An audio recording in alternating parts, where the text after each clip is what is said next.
Hello guys, welcome to my another mini blog. আজকে আমি দই কাতলা বানাচ্ছি। তো দই কাতলা বানানোর জন্য আমি 5 পিস মাছ নিয়ে নিলাম। মাছগুলোকে ভালো করে ধুয়ে তারপর সুন্দর করে কেটে নিয়েছি বড় বড় করে। তো মাছগুলোকে আমি নুন, হলুদ আর একটুখানি সর্ষের তেল দিয়ে কিছুক্ষণের জন্য ম্যারিনেট করে রাখলাম। এবার আমি কড়াইটা বসালাম, গ্যাসের আঁচটাকে একটু মিডিয়াম ফ্লেমে করে দিলাম। আমি মাছগুলোকে হালকা করে ভেজে নেব। তো আমি মাছগুলোকে ভাজার জন্য সাদা তেল ইউজ করছি। আপনারা চাইলে সর্ষের তেলও ইউজ করতে পারেন। সাদা তেলটা আমার কড়াইটা গরম হয়ে গেছে, তো এবার আমি তেলটা দিয়ে দিলাম। সাদা তেলই ইউজ করলাম আমি। দিয়ে তেলটা গরম হয়ে গেছে, এবার আমি মাছগুলোকে ভেজে নেব। তো আমি প্রথমে বড় বড় দুটো পিসকে দিয়ে দিলাম কড়াইতে আমার মাছটাকে ভাজার জন্য। মাছটা এক সাইড ভাজা হয়ে গেছে, তো আমি অপর সাইডটা উল্টে দিলাম।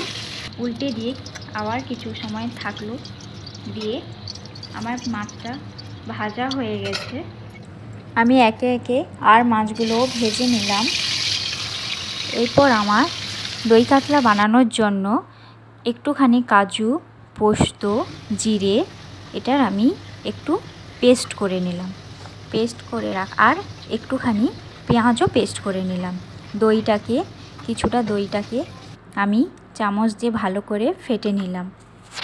আমার কাজুর পেস্টটা হয়ে গেছে, দইটাও ফেটা হয়ে গেছে, আর পেঁয়াজটাও বেটে নিয়েছি। এরপর আমি কড়াইটাতে মাছের ভেজে রাখা যে তেলটা বেড়েছিল ওই তেলের সঙ্গে সর্ষের তেল দিয়ে আমি রান্নাটা করব। আপনারা চাইলে সাদা তেলও ইউজ করতে পারেন। তো তেলটা আমার গরম হয়ে গেছে। এখন আমি তেজপাতা আর গোটা এলাচ 4টে এলাচটাকে ফাটিয়ে নিয়েছি আমি, দিয়ে তেলে দিয়ে দিলাম। এটা ফোড়নের মতো কাজ করছে। তো এবার আমি পেঁয়াজ কুচিগুলো তেলে দিয়ে দিলাম।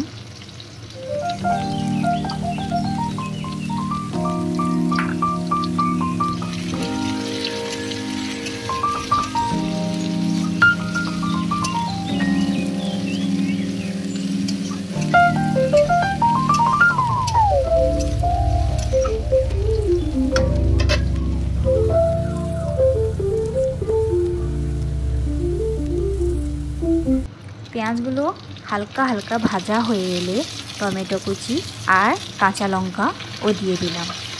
এগুলো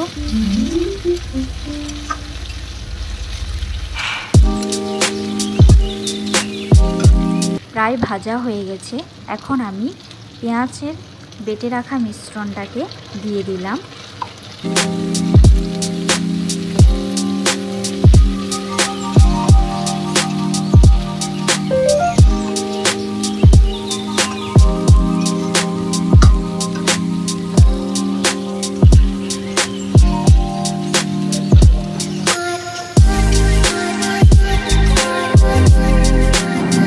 পেঁয়াজটা ভালো করে ভাজা হয়ে এলে তবে আমি একটু আদা রসুন বাটা পেস্ট দিয়ে দিলাম।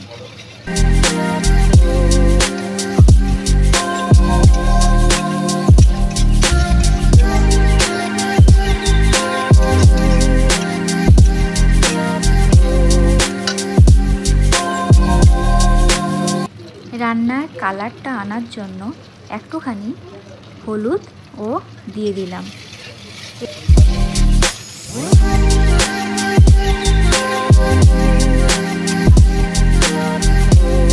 এগুলো ভাজা হয়ে এসছে। এবার আমি বেটে রাখা ওই যে মিশ্রণটা, কাজু বাদাম বাটা, পোস্ত আর জিরের যে পেস্টটা ছিল ওই পেস্টটাকে আমি দিয়ে দিলাম।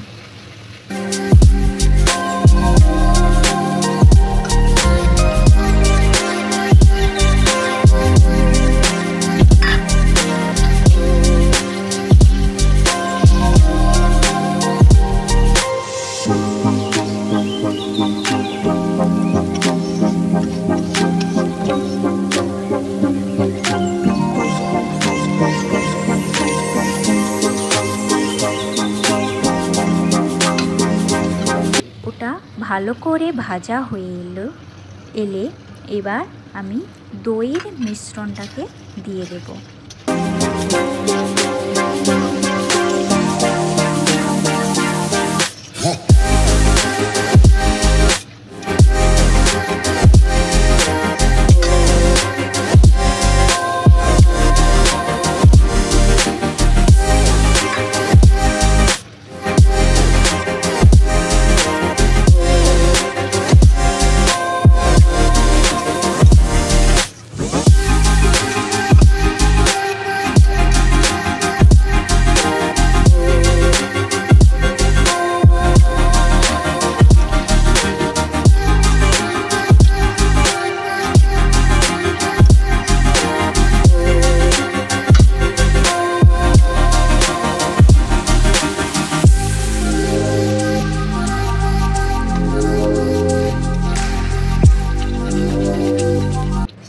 সবগুলো ভাজা হয়ে এসছে।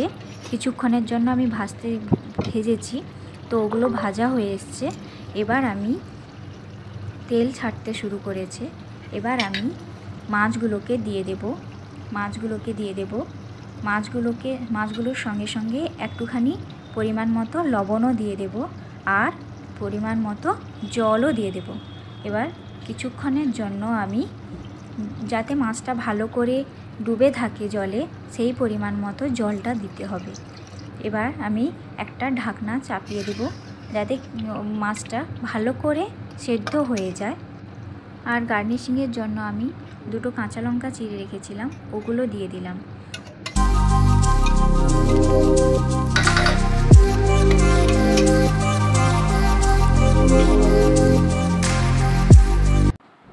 দশ মিনিট পরে আমি ঢাকনাটা খুললাম।